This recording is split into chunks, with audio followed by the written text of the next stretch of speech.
Welcome to Mind Your Business, a program of the Lewisville Area Chamber of Commerce.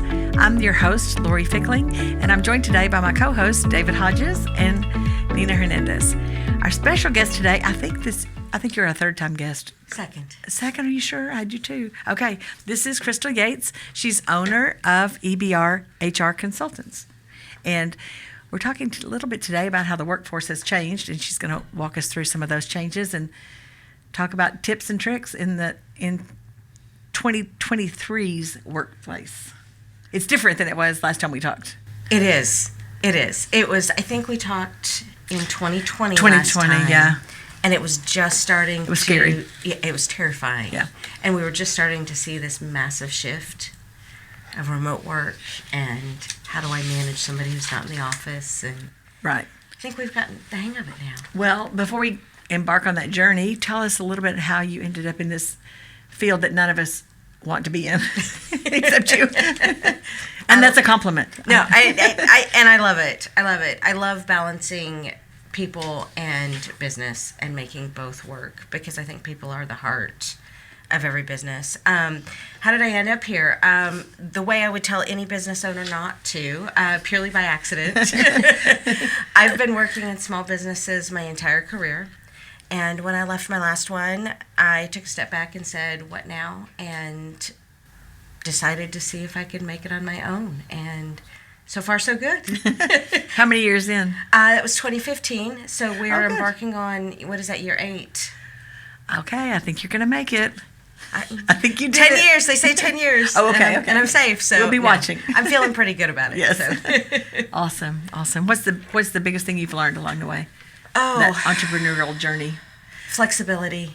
Yeah. I don't ever get locked in on a decision because things are never going to turn out the way you think they're going to turn out. Yeah. And then you got to insert COVID in your little 8-year span, so that's... Yeah. That was a sideline none of us expected. And there's a lot of bad. Yeah. But the Pollyanna in me has to say there was one good thing that came out of it, and I think we've really moved the workforce forward. It's hard for bigger businesses, but we've really moved the workforce forward. And, sorry, David, but women's rights in the workplace, I think, have moved forward with it because whether we realized it or not, what we really needed was flexibility. Yeah. And we've seen a whole lot more of it. Well, probably in the case of women, if it's better, you think it's where it should be. Oh, no. Because it's so much better. Yeah. So you get comfortable and you think, okay, this is better, but it's not necessarily where it needs to be. Oh, we're still a long way out. Yeah. But I think we made 20 years worth of progress in 6 months. Well, that's good. Yeah. That's really good. Companies that swore they could never do it figured it out. Yeah. Now, there's some benefits to being in person, too. So, now I think we're in the place where we're figuring out where do we balance? How do we balance? Right. But, well, I just met a young lady at a luncheon today who her home office is in Pennsylvania, and she said the minute they told me we could go remote, I said I'm leaving this cold place and going somewhere warm. So they're still in the remote workspace, but I know a lot of people are transitioning back to the office. Yes. And actually, I've seen a lot of people over the last few years who went remote, moved to new states. Yeah. And now their companies are calling them back, and they're having to make some hard decisions. Yeah. Some of them just moved out into the boonies, and some of them completely that's crazy. moved states. Yeah, I can't imagine doing that. I have a friend, and they were working remotely, and they downsized their office space, and so they went from utilizing 3 of the spaces in one of the buildings to now they consolidated it down to 1, and everybody gets to work at home for about 2 days, and then 3 days they come into the office. I'm seeing a lot of companies do that, or 3 days, 4 days based on seniority. Yeah. Well, that being together piece is so important, right? David loves the being together. Yes. No, but we get to talk about things right then. And one of the best models I've seen is based on seniority. Your first year, they want you there 3 or 4 days. Oh, that's true. Because they want you to learn the culture and watch other people work and pick it up. And the longer you're there, the more time you get to work from home because you've absorbed what you need to know institutionally. Yeah, that's true. I like the camaraderie, though, of being at the office. I know, like, for us right now, we don't have the office. We're 'cause displaced. We're a little displaced because the office is under construction, and it's nice to be able to work from home, but then it feels like we're away and there's something missing when we're not at the office, because there's a little bit of distractions. You can still get your job done, but then when you come back into the office and you're all sitting around one table, even if you don't have your own office, being able to bounce those ideas off is so critical. I agree. So you say that's because I cough so much at the office? I mean, I'm not sure what you're saying. She said she meant distracting, not critical. Just a little there you go. distracting. No, distractions at home sometimes, because you're at home and you got to focus, but then there's a dish in the sink, and you're like, oh, let me just hurry up and get this done, and then you come back and you lose focus on what we were just doing, and then you have to call somebody else because somebody just emailed you something, and it's so much easier when you're at the office because you're all just there at the same time, and you can just quickly shout something out or go walk down the hall to somebody's office. Exactly. Yeah. Krystal, do you feel like that they make people stay in the first year to learn or to train them for the work ethic so they learn to do that? You know what I'm saying when you were saying that? Is that kind of your feeling why It's people do that? cultural. Right. I think some of it is training, and depending on what you're doing and the organization. But I think the importance of being in the office is cultural.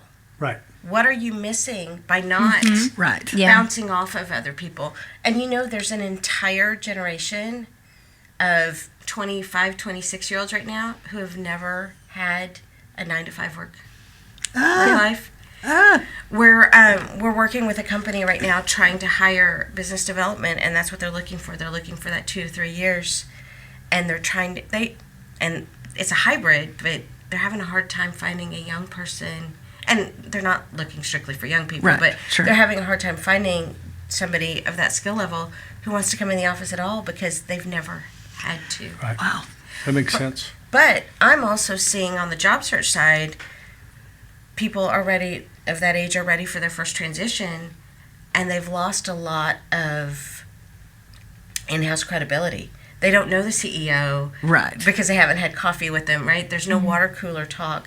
They only know their immediate team. There's no up-level conversations happening, and it's interfering with promotions too. So That makes sense. Oh, yeah. you can see both sides of the story Course, there, yeah, right? all needs. It can go both ways. Has the pendulum shifted now? Is the employee getting to sort of say what they want, or is it shifting a little bit back to the employer? It depends on the industry and the skill level. There's a massive skill gap right now. So unemployment's still at about 3%. It's really, really low. People are having a hard time finding jobs.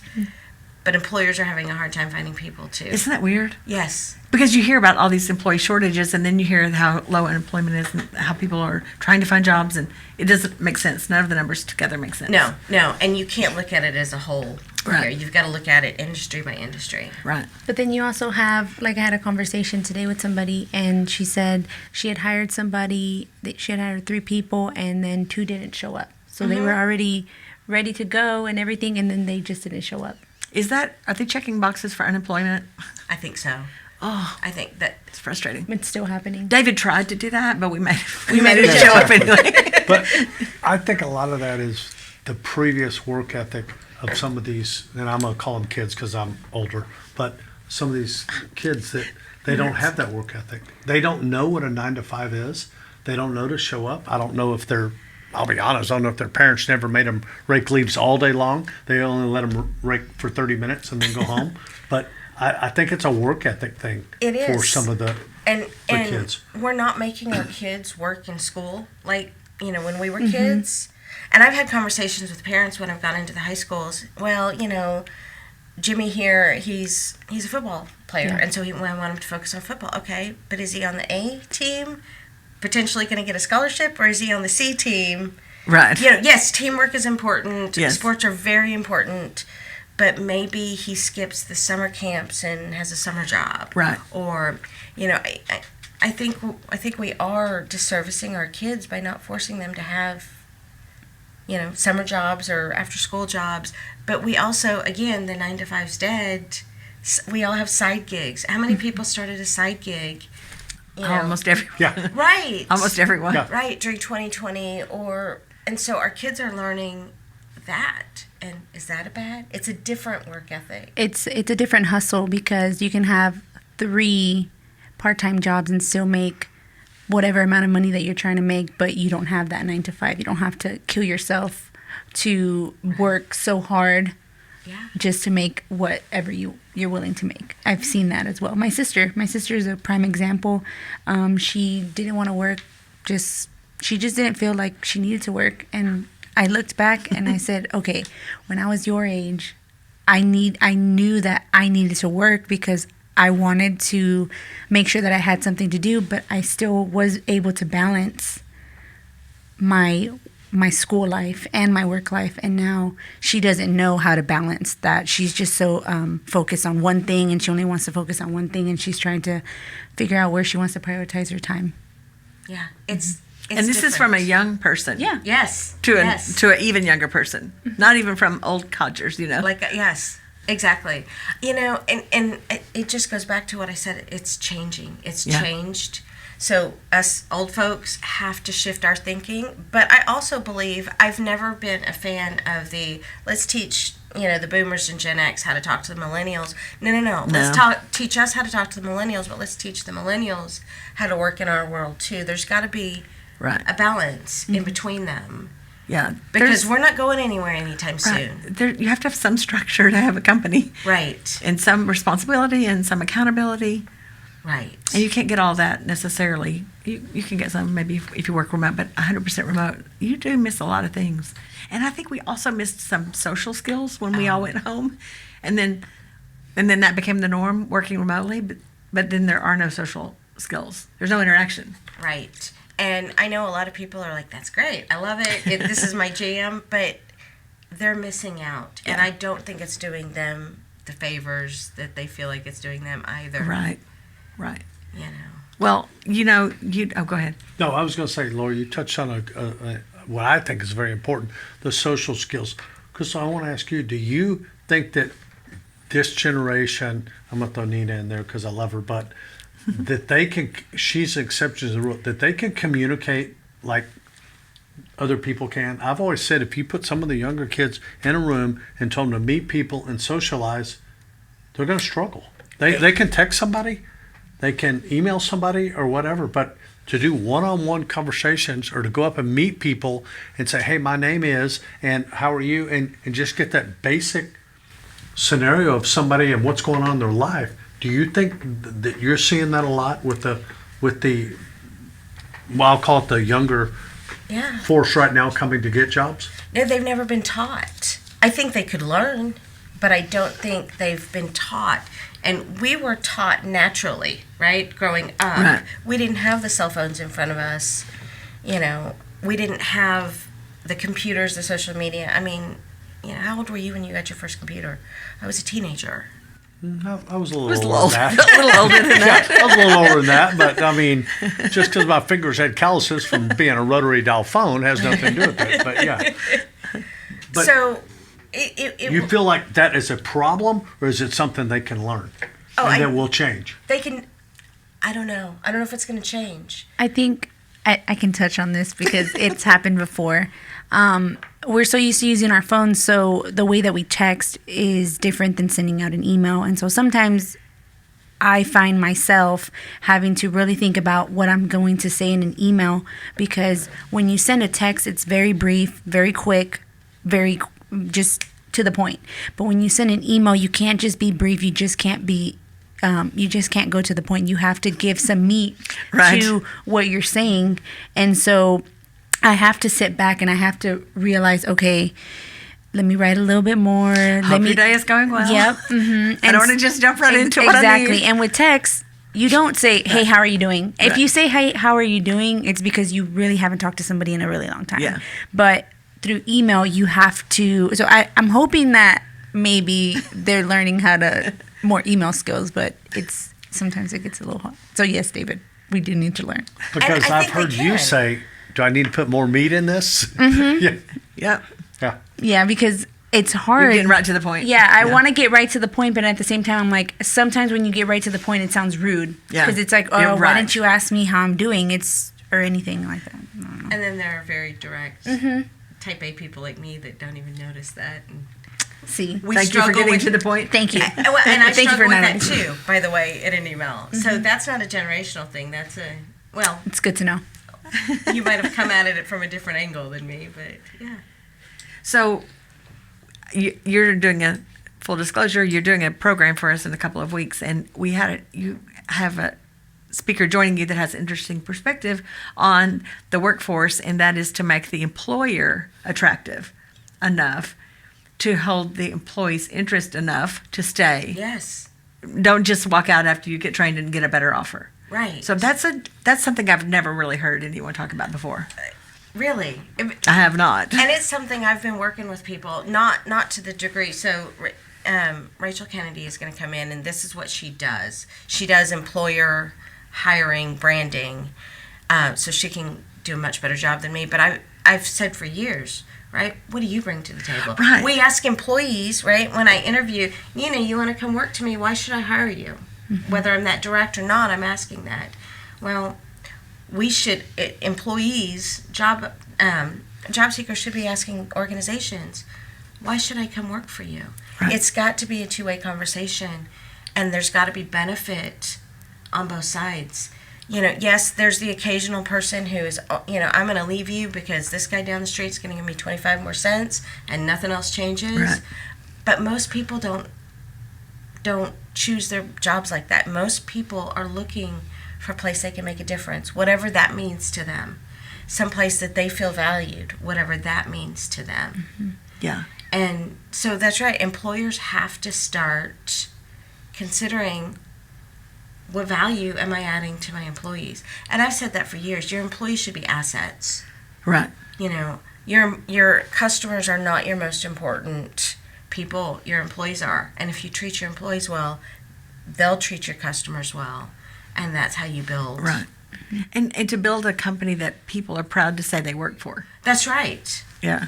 Because that's important. Not like, oh, I just do this, but somebody that will proudly roll out the name of their company and say. And if we're gonna Up pick here. on our, millennials and our Zs, it's they want to work for a purpose. Right. We were taught, go get a job, work hard, bring a check home to your family, and the rest of it doesn't matter as much. It doesn't mean we didn't try for some of that, but our younger generations, that's what matters to them. And the purpose might differ for, different people, but it's all about their purpose. Right. So at what point does an employee, we talk about top talent sometimes, your top talent. How long does that take to cultivate? I know that's different for everybody too, but there's still value in the people who aren't 25. Absolutely. There aren't not 30. Absolutely. Because they've been around. There's wisdom and maturity. Yeah. And experience. Oh, thank goodness. Just asking for a friend. I'm absolutely gonna pick on.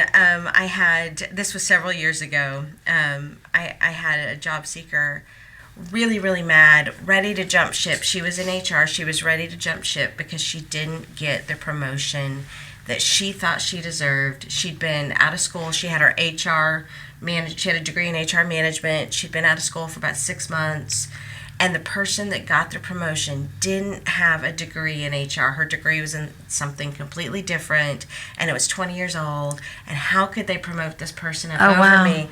And I had to really slow down and go, I think you need to understand, right? This person has 20 years of experience. Let's talk about employee relations. Let's talk about, and thankfully I was able to bring the perspective of, yes, I know what you do. But she was she couldn't understand how that education didn't trump that recent. I know all the laws. I know all the Right. And so it was a really interesting. Let's talk about it, because have you ever had to tell an employee that they need to go home and take a shower because they stink and they're offending? That's true. It's not a fun conversation. Right. And I was just very blunt. And you can't have that conversation. You have to be very careful about the way you have these conversations. Have you ever fired somebody? Have you ever, And so, yes, there is a lot of value in experience. You know me. I love hiring older. I love retired. I love working with the flexibility of retired. So, Lori, there's hope for us in the future. That's right. Well, I have a When future. you're Basically retired, what she's saying. I have a future. We may which is have a helpful, future in the yes. next 6 months. I have a question, Krystal. So, what do you do when your resume doesn't show that you have the experience that they're asking for? Do you have the experience? So generally speaking, you want to have at least a degree of that experience. Well, then you put it on there. The job titles don't have to matter. That's all about formatting the resume. Your resume is your brochure, right? So it's all about highlighting the parts that do match. And then if there's really a disconnect, it's all about networking, having the conversations, getting in front of the hiring manager some way besides the resume. You know, the resume's job is to get you an interview. That's it, right? So if the resume can't get you there, you find another way to get in front of the hiring manager. Like in their driveway in the morning or something like that. You know, that'll either get you in jail for that stalking might or, you know, but it might get wrong you the idea. job. Sorry. And there are tons of crazy stories out there, and I generally recommend moving away from those crazy stories. But there was a story in the news, I don't know, 6-9 months ago about a woman who sent her resume on a cake to an executive at Nike. I think I saw that one. I mean, so there are crazy ways. Again, I'm going to caution people to be very, very careful about that because a lot of times that can be taken the wrong way. Yeah. But get creative. Who do you know? You know, LinkedIn, friends, family. Somebody that you know knows somebody that knows the person that you're trying to get in front of. You've just got to work it. Right. Because what are the chances of really getting seen in a pile of things that run through a computer? Is Slim. it low? Yeah. Yes. That's what I was asking Yeah. because No matter how many it'll keywords say you use. required. It'll say Right. required 2 Right. to 3 years of experience, Yeah. and then you're like, well, I would be really good at this, but it says that I need this many. And I know because when I first started looking for something, I've only got a year and a half. Yeah. and so that's why I asked the question. So I tell people, apply anyway, right? Can I do the job? If the answer is yes, you know, apply anyway. For the most part, we're not talking about brain surgery or something where something very specialized is required. And hope, right? But then you do all the things. You do the follow-up. You do the cover letter. You do the networking. If there's a particular company that you're targeting, you try to find somebody in that position and have not fake your way in, but have an informational interview and find out what matters so you can gather those skills or those connections that matter to that company, and you can frame yourself. There's lots of things you can do to put yourself in the right frame. Yeah, because getting noticed is so hard. It really is. It is. I mean, It is. it's always a connect. Not always, but a lot of times it comes down to a connection. It does. Personal. It's definitely who you know. When I started hiring in the 90s, I'd get 35 resumes for an entry-level position. I could go through them all. I could spend time and go, I could see where I could connect the dots for people.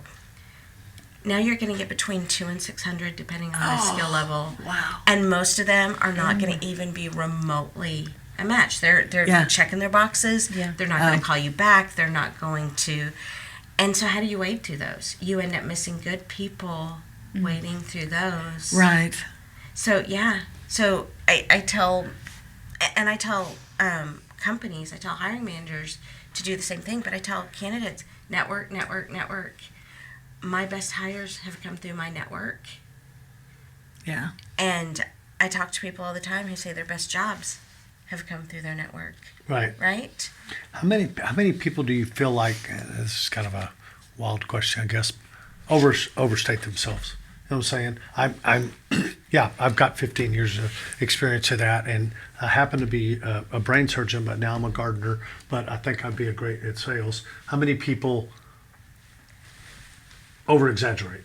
A lot. They say, so they say like 80% of people do that on their resumes. Oh, wow. I don't know that that's true because I talk to a lot of people who just really want a solid chance. Chop and a chance at it. Yeah. They know they can do it.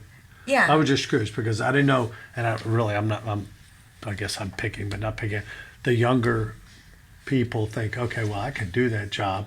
And yeah, that job pays this much. And I've got that much experience because I was in the fraternity for 2 years. And I also was a grocery store clerk. Yeah, I So mowed my that's- lawn at home. So Exactly. That So counts, I know sales and I know how to cut cost. And that cutting the lawn was a cutting Yeah. cost. But I was just curious how many people do that and what age difference does that? I mean, do you feel like older people do that, younger people, or it's all the way across the board? I'd say that's pretty well across the board. And that's almost a desperation thing. And looking for jobs makes people desperate. Good, solid, hardworking, smart. It does. It makes them desperate. And so it's that fear that does that. Usually, it's not necessarily. Do you think the system will change? Like you said, what you said, the typical employer will get 200 to 400 resumes. How does that change over time? How's that going to change in 2024 or 2025? Or is it going to be the same, or is it just going to get worse and worse? A typical employer will get 1,000 resumes, and there's no way to pick through them. Well, that's other what than networking. You can only network so much for the 5,000 jobs that are open in. Well, that's why we put Lewisville. AI in place, right? Ooh, I was afraid to ask you about that. Well, and I think it's just going to continue to get worse because then we put AI in place, right? And that's supposed to make us less biased. Except that people that create AI have biases, and they've proven that doesn't work. And then is that really you anyway on the paper? Right. If it was created by AI, Right. So I think it's going to continue to get worse before it gets better. I don't know what the solution is long term. I know some experts say that LinkedIn is going to replace resumes. And I don't know, I'm on the fence. I think it might. Interesting thing, people are more honest on LinkedIn than they are on resumes. Yeah. But okay. Because if I lie and say, I was the president of the Chamber of Commerce. We all see it, right? Yeah, Right. your You're not network. gonna know you weren't. Your network sees it. Whereas Yeah, I just say, yeah. well, I was on the board, so True. right.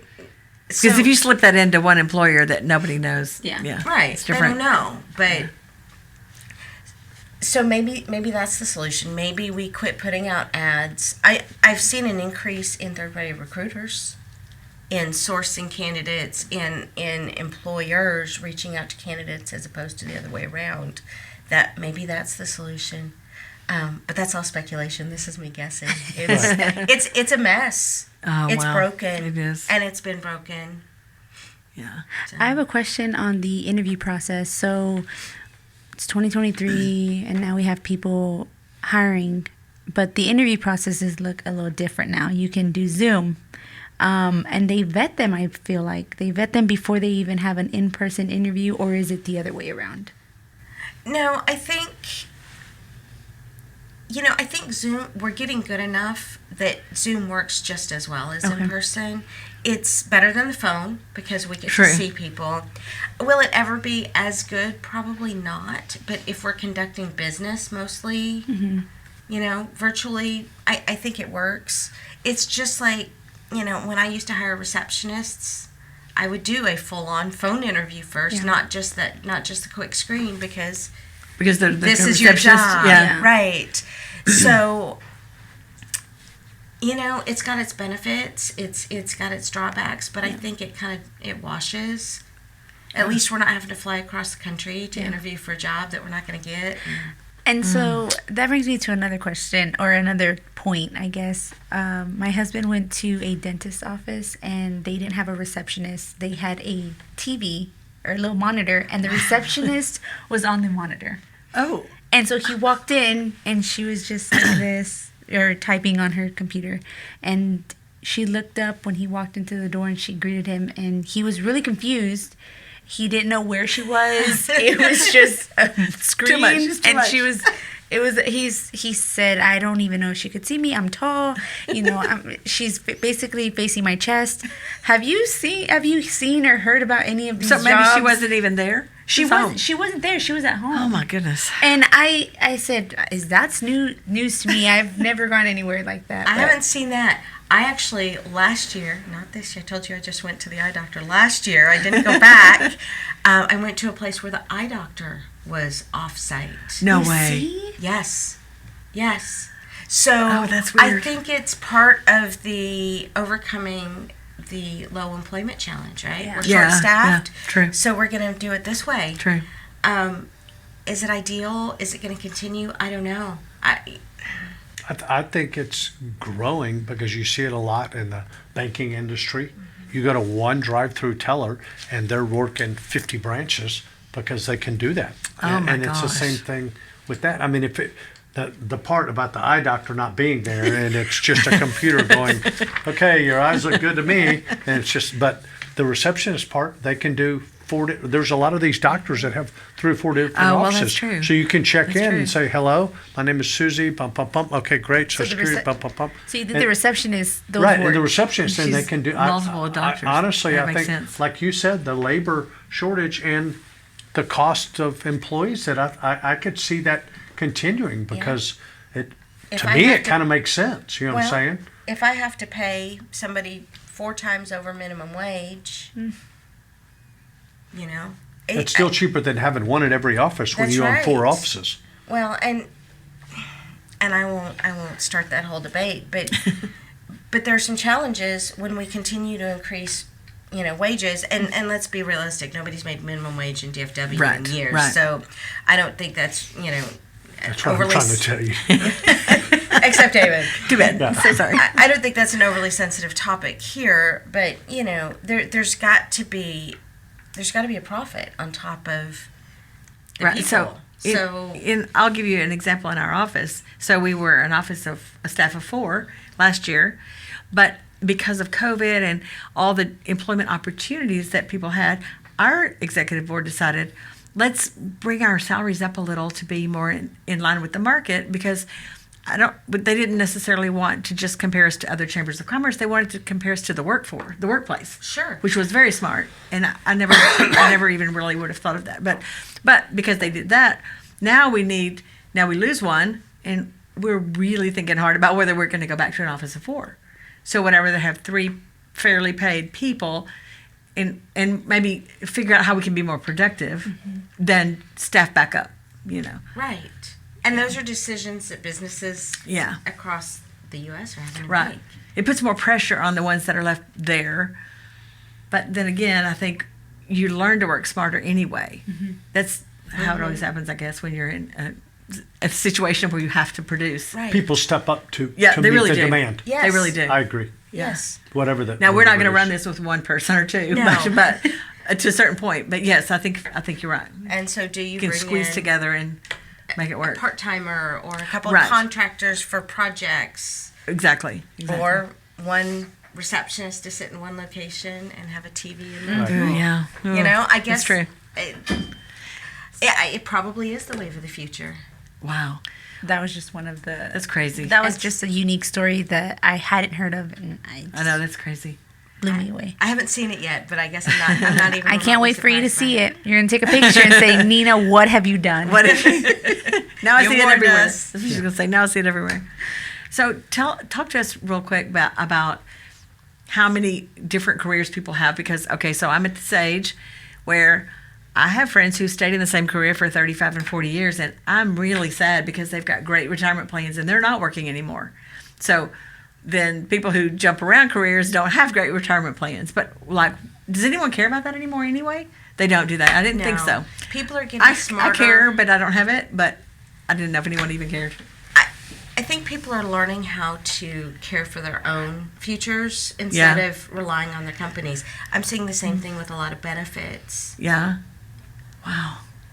People are paying more and less benefits. So and I'm using, Lori will understand. Yeah. The IBMs, the big companies from years ago, those aren't there. Those companies, other than your government jobs, your teachers, your post office, that kind of thing. Other than that, there's no long-term benefits, and even those big companies are cutting their benefits That's way right. back. So that's why you feel people aren't really looking at that as much. They don't start a job going, I'm only making 50 cents an hour, but they have great benefits when I retire in 40 years. But they've always tried to make us think about that, even when we were starting out in the workforce. Right. Look at this retirement plan. Ugh. I can't think that I'm far 24, so And see, I think that, honestly, my wife's an ex-teacher, and she didn't look at that now, and now she enjoys that benefit. But she's mentored and seen a lot of teachers that come in, and I always use that career. I mean, teachers don't go, and they're not teachers for 30, 40 years anymore. Right. That doesn't That's happen true. anymore. They're teachers until they have their first kid or until their husband gets another job, and then they go and do something else because they don't want to do that. Even though a teaching career is it's a lot of hard work, but it is a 9 or 10 month a year job. You know what I'm saying? But there's a lot of side stuff to it. But so you're saying that benefits aren't as important to.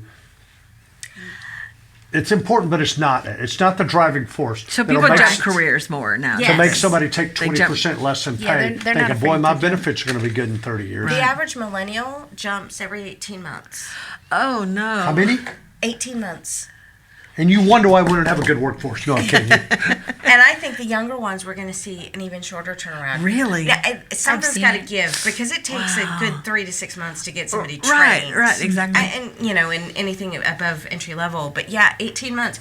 And the reason they're doing, and some organizations are getting smarter and mitigating that by giving decent raises. Yeah. But Oh yeah. if my average raise is between 3 and 5%, and I stay somewhere for 5 years, and you're jumping, and your average increase is 18 to 20%, in 5 years, you're making considerably more money than I am. Because employers can't get their head around the jump That's when right. they're there. They're stuck on the percentages. But Which I guess they hire have the- to be. Right. I Yeah. lose Nina because I only gave her a 5% Right. raise, but then I have to bring you in at that 18% to replace her. Right. Yeah. Right. So It's crazy. I'm starting to see a lot more in industry news about right-sizing salaries, which I think that's is good. fabulous. That's good. Yeah. The two people I lost before her were both very in their 20s. One was a $10,000 a year increase. One was a 15. I couldn't do anything about that on my end. Right. Right. But they couldn't. The length of time they would have to work for us to get that, forget it. So I totally understand. But And for organizations like ours, I'd be the same way. I hire relatively entry level. I train them, and that's just part of my conversation. Right. Like, I understand you're going to outgrow me at some point. Yeah. So let's do this together. I know. Except Nina. Nina's going to stay. So let's do this together. You're going to be open with me. I'm Yeah. going to be helpful with you. Right. And we're going to help you land the right. And that's just part of our culture is that we move people through. So you don't think it's good we try to break Nina down to Well, I think you let her know absolutely that she'll should never do that be anything because in life? we don't want Nina to go. I'm learning everything, David. Exactly. I'm just absorbing all of the knowledge that And I that's can. what Every scares networking us right meeting, now, every yeah. luncheon, That's any what trip, scares us. everything. But no, that makes complete sense because I've seen my kids do that and make a job change, and I've seen my daughter do that and stuff like that. Yeah, 10 years ago, And we called sometimes them lazy. It does make sense. Yeah. And now we're like, but they're all making more than we are now. So okay, wait. Let's talk about that. Oh my stars! That is true. That is true. You can make so much money getting started because I think the workforce did right size and left the rest of the people in it behind. In some regards. Yeah, in some regards it did. Yeah. Sad. I've learned so much today. I think we're probably done. Yeah. I don't know. I don't see our I leader. think, yeah, no, I think Did he he said we're wave at good. us? Okay, But we're good. We Like, want stop to talking. thank you. You did an awesome job. You gave us a lot of great knowledge. Good. I hope everybody That's why got, she's a repeat guest. Exactly. I love coming on. Thank Yeah, you. we appreciate I enjoy you. it. Thank you so much for your time, Yeah, Krystal. yeah. Thank you for listening, guys. I'm Lori Fickling. This is Mind Your Business, a program of the Lewisville Area Chamber of Commerce, and we hope you join us again.